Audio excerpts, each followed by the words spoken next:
Boa tarde, colegas. Vocês estão por dentro já da nova legislação que foi recentemente sancionada pelo presidente. Falo da Lei Complementar 225, agora de 2026. Na verdade, ela é do último dia 9 de janeiro de 2026. E ela trouxe mudanças bem relevantes na sistemática da relação do fisco com os seus contribuintes, né? Então, no nosso dia a dia da advocacia corporativa, tributária, das empresas, essa legislação tem um grande impacto.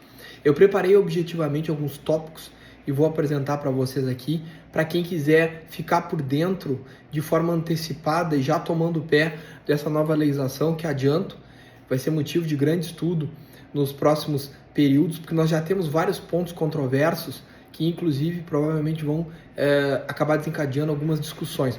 Mas vamos lá. O primeiro ponto importante é a gente entender que houve com essa legislação uma ruptura do entendimento de que, na dúvida, se entenderia em favor do fisco, especialmente em autuações, fiscalizações. Então agora o Código de Defesa do Contribuinte deixa claro que, se há dúvida, deve-se fazer uma interpretação em favor dos contribuintes.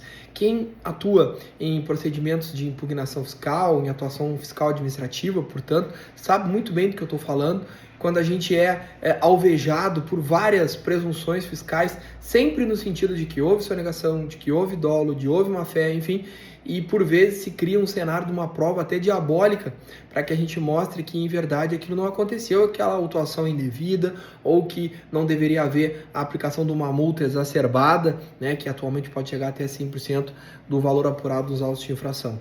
Além disso, o outro tópico importante é exatamente que agora, pelo Código de Defesa do Contribuinte, vige uma regra da menor ou do menor custo administrativo, da maior eficiência administrativa possível. Então o fisco, por exemplo, não pode exigir documentos que já tem, não pode, como já disse, praticar presunções para entender claramente aqui que o contribuinte cometeu falhas. Em casos de dúvidas sobre interpretações da legislação tributária, não pode mais o fisco, então, presumir autuar porque tinha um entendimento diferente do que originalmente o contribuinte, obviamente, se isso for um entendimento defensável, né? E o principal aqui é que a Lei Complementar 225 deixou claro que deve haver uma presunção de boa-fé por parte do contribuinte, sendo que, na prática, víamos que, infelizmente, havia muitas vezes presunções de má-fé, como se os contribuintes fossem sonegadores contumazes. Isso era um problema enorme. Então agora temos claramente na legislação, coisa que a jurisprudência, especialmente o Poder Judiciário, já havia trazendo, essa necessidade de presunção de boa-fé. Aliás, o princípio da boa-fé, especialmente no seu viés subjetivo, ele já é instigado em várias esferas do direito. O direito civil, lá pelo Código Civil, desde 2002 já traz esse princípio também. Então aqui, no direito tributário também era importante que uma legislação regrasse, estruturasse esse princípio. Vamos adiante.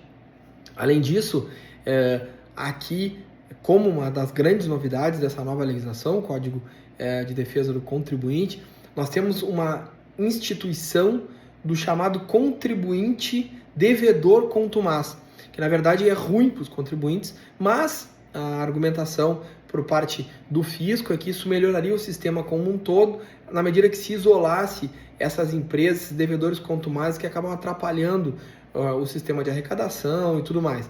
Então, é muito ruim para essas empresas ou esses contribuintes que se enquadrarem como devedores contumazes, porque eles perdem vários benefícios, têm prejuízos enormes em fiscalização, perda de benefícios, exclusão de parcelamentos, enfim, com relação a outros vários tópicos aqui, que se aperta o cerco quanto a esses devedores contumazes, inclusive com algumas medidas que são de ilegalidade e constitucionalidade altamente discutíveis, como inaptidão do cadastro CNPJ, proibição de emitir documentos fiscais eletrônicos. Então vejam, a gente já está vendo aqui que vai haver uma possível discussão desse dispositivo da Lei Complementar 225, lá com o artigo 170 da Constituição, que trata da liberdade de iniciativa empresarial, do direito de livre iniciativa, né? Na medida que, se alguma empresa enquadrada como devedora contumaz, se preenche os requisitos que eu vou comentar rapidamente agora, ela inclusive pode ter o CNPJ inapto Então é uma situação bastante grave. Já antevejo aí várias impetrações de mandados de segurança e ações judiciais discutindo esse enquadramento, então, de determinado contribuinte como devedor contumaz. Mas o que é necessário, objetivamente falando, para que um devedor seja enquadrado como devedor contumaz? Basicamente, tem que ter uma inadimplência substancial, ou seja, acima de 15 milhões de reais, tá? De débitos tributários em aberto. Além disso, deve-se analisar, aqui é bastante importante, que o patrimônio conhecido do contribuinte devedor, não é? Ele tem que ser maior do que o débito tributário. Esse débito que eu falei que tem que ser a mais de 15 milhões, vocês entendem? Então, vai se olhar lá no ativo da empresa, por exemplo, essa é uma candidata a ser enquadrada como devedora contumaz, e o patrimônio conhecido dela, por exemplo, tudo que consta no ativo, ele tem que ser inferior ao débito tributário. Então, isso também é um requisito. Lembro que esses que eu estou falando, já falei dois, são todos adicionados, ou seja, eles devem todos ser preenchidos para aí sim a empresa ser entendida como devedora contumaz. Além disso, deve haver uma reiteração, ou seja, uma inadimplência por 4 períodos de apuração seguidos ou 6 alternados num período de 12 meses. E além disso, por fim, deve-se não ter uma justificativa para essa inadimplência, ou seja, alguma conduta dolosa por parte da contribuinte para que ela esteja inadimplente. Então vejam, preenchido todos esses requisitos, obviamente o fisco vai ter que lavrar e iniciar um auto de infração, a empresa candidata, digamos assim, a devedora contumaz vai ter prazo para se defender, com suspensão desse procedimento enquanto corre a análise, e depois sim, se declarado então essa condição, aí que ocorre esse entendimento, essa decretação de devedor contumaz com todos aqueles prejuízos que eu já falei. Vejam, é uma situação grave, piora bastante a situação dessas contribuintes.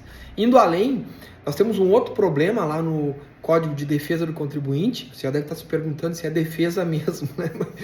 Que é uma mudança numa análise da legislação penal tributária, mexendo numa regra que existe no Brasil ainda, no sentido de que não pode haver a penalização por crime contra a ordem tributária quando o contribuinte vai lá antes do encerramento do processo criminal e parcela ou paga o débito tributário decorrente, entendem? A legislação é clara nesse aspecto.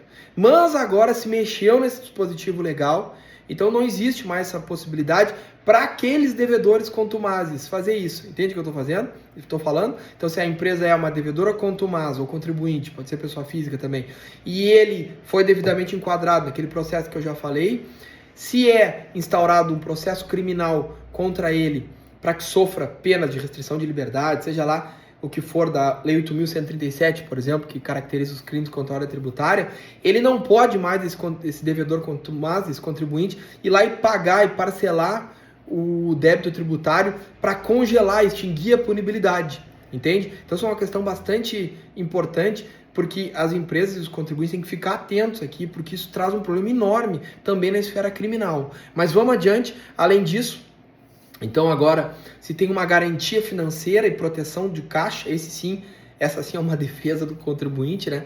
No sentido que o fisco não pode liquidar antecipadamente garantias que se tenha durante um litígio, uma discussão tributária, entende? É necessário esperar o trânsito em julgado da discussão para aí sim, por exemplo, o fisco executar uma garantia sobre um bem, enfim, ou um valor que se estava lá para garantir aquela discussão. Isso, infelizmente, acabava acontecendo. Ainda existiam recursos cabíveis e o fisco ia lá e executava a garantia, trazendo um problema de fluxo de caixa para as empresas, especialmente, né?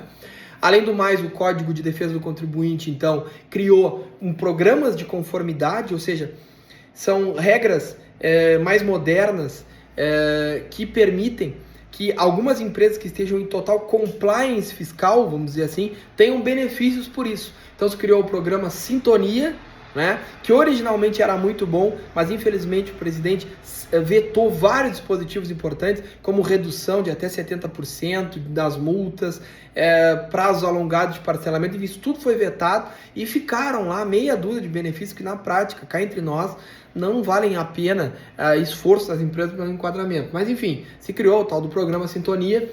Além disso, se criou o programa Confia, para empresas maiores que estejam em estrito compliance, ou seja, sempre informe o fisco antes de tomar qualquer medida tributária de planejamento, para também ter alguns benefícios, especialmente em fiscalização e segurança, e saber já como o fisco interpreta aquelas normas. Só que se aplica muito para grandes empresas que não querem ter risco nenhum de ser autuados em autuações milionárias no futuro. Então eu quero saber exatamente o que o fisco entende com relação àquilo. Para isso então se aplica esse programa Confia. E por fim, o último programa que se criou foi o OEA, que é um programa aduaneiro que cria uma possibilidade de análise mais expressas de desembaraço das declarações tanto de importação como de exportação, além de permitir uma postergação do ano financeiro, um diferimento do pagamento dos tributos de importação para as empresas enquadradas nesse programa, né? No momento que elas comercializem as mercadorias, os bens importados. Então, é um benefício importante aqui, as empresas, especialmente as maiores que importam, que têm várias operações ou exportam de comércio internacional, vão se adequar bastante. Por fim, encerro, porque esse vídeo já ficou um pouquinho longo, mas com relação à vacatio legis, ou seja, quando que essa lei entra em vigor, a gente já tem a entrada em vigor imediata de todos esses programas, esses benefícios, programas de conformidade que eu referi, o Sintonia, o Confia e o OEA, né, esses três. Mas com relação às outras normas, às outras partes, por necessitar de um período mais longo para que os entes municipais e estaduais se adequem, há um prazo para esses de 1 ano. E todas as outras regras que estão na Lei Complementar 225 têm uma vacatio legis de 90 dias, ou seja, vão entrar em vigor efetivamente lá em abril. Então vejam, é muita coisa. Desejo bons estudos para vocês. Forte abraço.